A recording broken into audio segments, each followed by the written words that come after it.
Hi, in this video clip we'll look at new CADWorx Data Explorer tool. This useful tool allows you to extract data information from CADWorx model.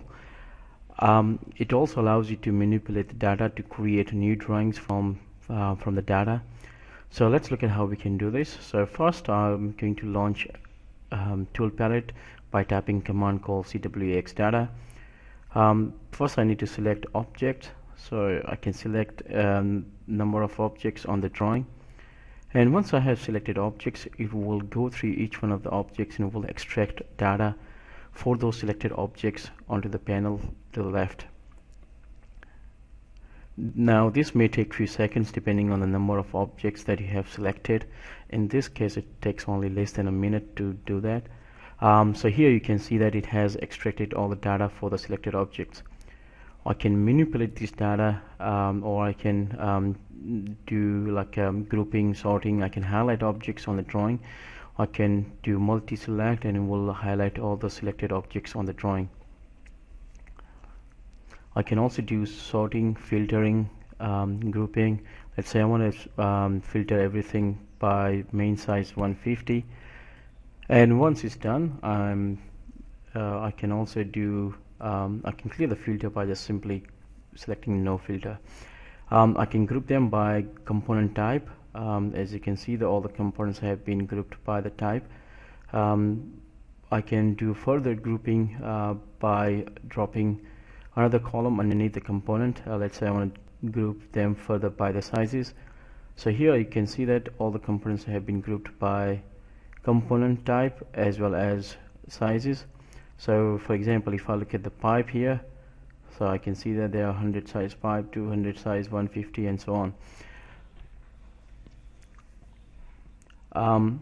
So this is really useful in terms of manipulating the view of the grid view.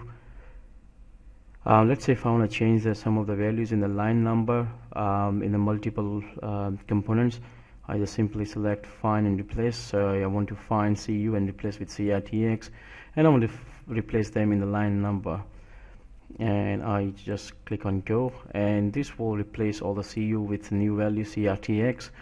And once it's done, I can just simply click on apply changes, and when I do that, it will apply those changes back to the components.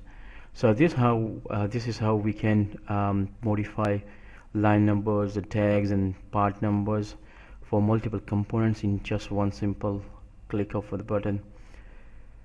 So if I double click on that component, as you can see that the line number has been updated for that component. Okay, so the next thing we want to do is we want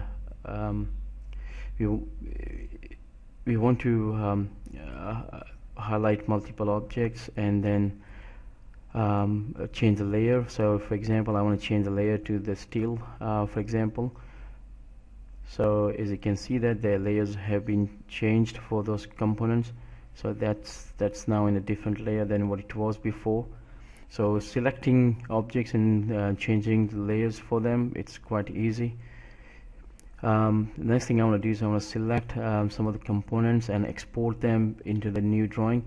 So this is really useful if you have the large model, and if you want to just copy the section of the model and export them into the D drawing. It's very easy using CADWorx Data Explorer tool. So in this example, I want to select some of the objects size 150.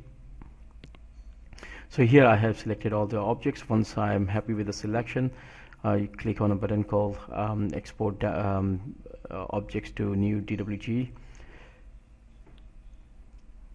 and it will export all those selected objects in the new drawing. Now this is really useful, especially on a larger project where you just need to copy the part of the model and rename like a line numbers or tags and things like that. It's very easy to do it using the CADWorx Data Explorer tool. So here I have exported those objects into this drawing, and now what I can do is I can just select the objects again and just do find and replace for the line numbers or the tags, and it will update them accordingly. So coming back to this drawing, the next thing I want to do is I want to export this data into bill of material format. So I just simply click on bill of material. Now it will take the same format as it appears on the grid view. So I haven't done any filtering or any grouping, so it will appear as a plain bill of material table. So it gives you nice looking bill of material here. But let's say if I want to do grouping by component type, where I have a total number of components and a total length displayed. So if I export the bill of material now, it will have the same format as it appears on the grid view. So if I look at that now, it looks nice. So you can see here it has been grouped by the component type, and it also gives you the total length and the total number of components for each group. There are a few useful small tools available, like isolating objects. You can also unisolate them by just selecting those objects again. Okay, so this is a small but very useful tool when it comes to the manipulating data or exporting objects to the new drawing. Thanks for watching.